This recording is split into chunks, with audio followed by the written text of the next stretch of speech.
Hi, I'm John Coggan. I'm Professor of Law in the Centre for Health, Law and Society at the University of Bristol Law School, and I'm a part of the UK Pandemic Ethics Accelerator. The Ethics Accelerator has brought ethical perspectives to bear on the big questions that governments, communities, organisations and individuals across the UK have faced since the onset of the pandemic. In May 2022, we brought together experts from academia, the law, public health, medical publishing, journalism, and formal and informal advisory roles to policymakers to reflect on their experiences of the pandemic and what we had learned about the place of values in public policy and decision making. In this film, our speakers discuss who was engaged in ethical deliberation during the pandemic and how. It's in general not the job of the ethicist to tell elected governments what they should do. That's not the job of the scientific advisors either.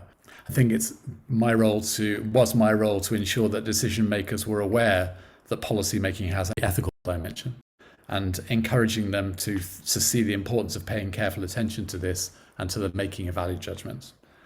Secondly, bringing the moral significance of specific decisions to their attention, the fact that there is a moral dimension.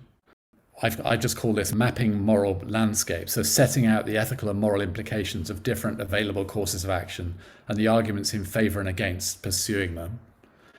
And then finally, providing tools for navigating these landscapes. So the kinds of tools, concepts, arguments and so on that are needed to make moral judgments about different courses of action. We turned to the government, we looked to the government, we wanted centralised guidance, we wanted something that there was consensus about, that the legal risks had been analysed, but it wasn't there. And nor could it be developed in time. And there was an enormous reluctance. You get the moral queasiness around it, but the enormous reluctance to grasp the fact that you may have to set some people aside for non-treatment who may otherwise in other circumstances have benefited. That was the kind of ethical nub of it. And we saw a great reluctance in government to go anywhere near that. No, let's push that back. That's a job for doctors. There is a sense that sometimes it is about taking hard decisions as a leader or as a government, and actually being able to, or being willing to have those decisions challenged and being up for the challenge and understanding that's what it means to lead.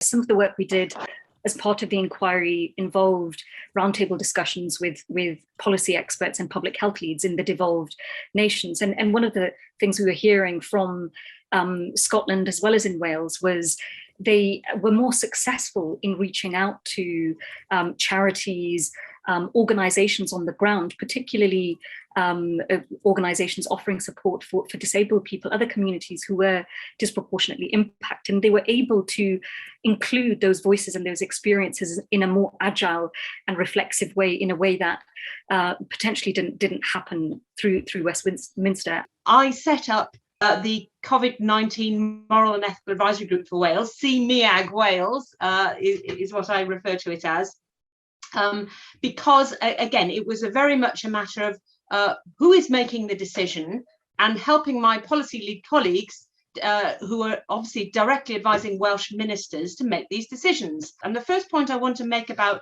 the group that I chaired was that it was an incredibly broadly focused group.